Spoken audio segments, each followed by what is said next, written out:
Welcome to podcast 8 in the series of Who Let the Master Out. So far, we've talked about the I Am Love meditations, which help ground us in our worth as we become aware of the amazing supernatural beings we really are. We recited the spice cake mantra, which helps keep our perspective clear as we move through the day-to-day challenges of walking around in this world of conditional love, realizing that without any frosting or anything else added to us, we are still one frickin' awesome spice cake. We also looked at how breathing is an important step to keep our minds calm and bring us back to this moment, and also how we can keep distracting ourselves away from the drama back to a place of calm breathing and awareness.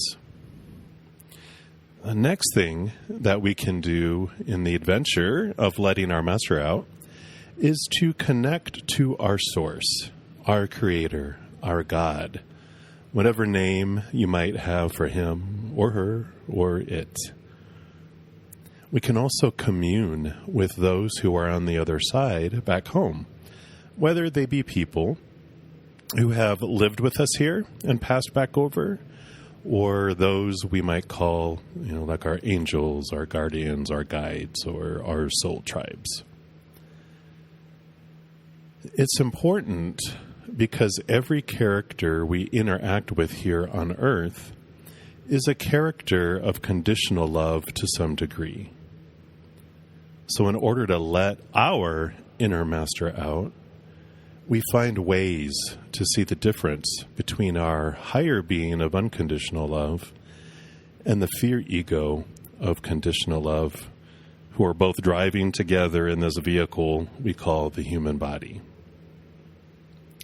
If all that we're focusing on is the conditional fear ego, then it's hard to separate it from the rest of those fear egos here to see it clearly.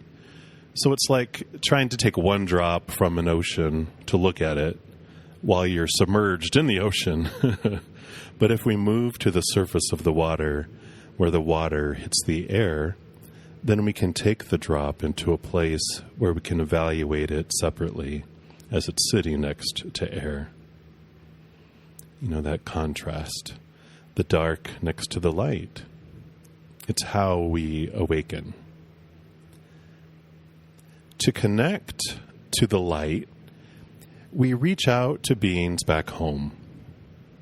And we're taught to interact with our Creator or God through prayer and meditation. And often we use it like calling our parents or a friend back home when we're in a challenging situation. Sometimes we use it just to say, "Hey, I'm still here. Do you remember me? And by the way, I need some stuff." And they don't mind. On the other side of every prayer, every meditation, every journal entry, every card reading, every heart that is reaching out, on the side of every single one of those, there's a host of unconditionally loving beings gathering in crowds to listen to us and to give us that essence of conditional love. And I call that love energy. They want to help us on our journey of returning from fear to unconditional love. They're actually excited and so willing to surround us and to help us. The mother and father of all things and the host of our spirit cheerleaders, they're always speaking to us. Always. Now, they usually speak in a whisper of love throughout our day, but the voices of fear, they're loud and noisy, and they demand our attention, so it's hard to hear those whispers when we're in a state of fear so much. Now, there are times where it is so important we hear a message in our lives because of its significance in the movie that we've chosen to participate in, that they will yell a message and we will get that message loud and clear. In my life, it's happened a few times. Once where there was even a pastor in a church that had a message from God directly to me. And I talk about this in my book, Coming Back from Fear, which is coming out in December of 2017. So if you want to know more about that, check out that book because it was pretty loud and clear. There are other times, too, where you get the same message throughout the day, whether it's from multiple people telling you the same thing, and then you see it on TV, and then it's in the movie you're watching, and then you turn on the radio, and it's in the song, and it's just screaming at you, hello, did you get it? And it's like, how could I not?